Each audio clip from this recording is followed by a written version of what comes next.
Feeding India concert 2026-এর তৃতীয় সংস্করণে perform করতে দীর্ঘ 19 বছরের বিরতি ভেঙে এপ্রিলে ভারতে ফিরছেন বিশ্বখ্যাত পপ তারকা শাকিরা।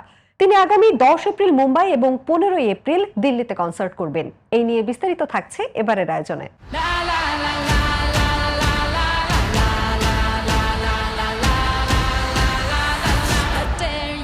গত কয়েক বছরে Bryan Adams, Ed Sheeran, Dua Lipa, Enrique, Linkin Park, Maroon 5-এর মতো একাধিক আন্তর্জাতিক খ্যাতিসম্পন্ন শিল্পী ও ব্যান্ড অনুষ্ঠান করতে গিয়েছে ভারতে।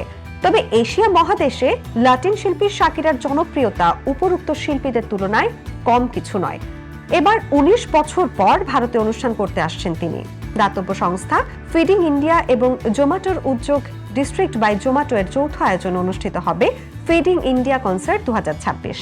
আয়োজকদের মতে এই আয়োজনের লক্ষ্য শুধু বিনোদন নয়, ক্ষুধা ও অপুষ্টি বিষয়ে সচেতনতা তৈরিও এর অন্যতম উদ্দেশ্য।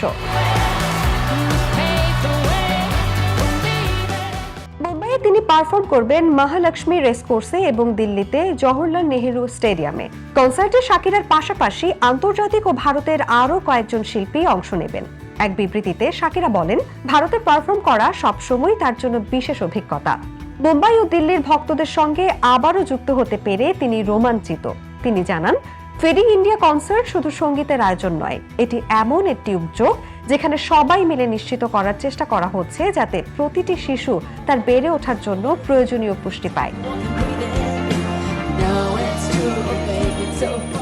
নিজের বেয়ারফুট ফাউন্ডেশনের মাধ্যমে শিক্ষা ও শিশু কল্যাণে দীর্ঘদিন ধরে কাজ করে যাচ্ছেন এই তারকা। এই উদ্যোগটি জিরো হাঙ্গার বা ক্ষুধা মুক্ত বিশ্ব গড়ার লক্ষ্যের সঙ্গে সামঞ্জস্যপূর্ণ।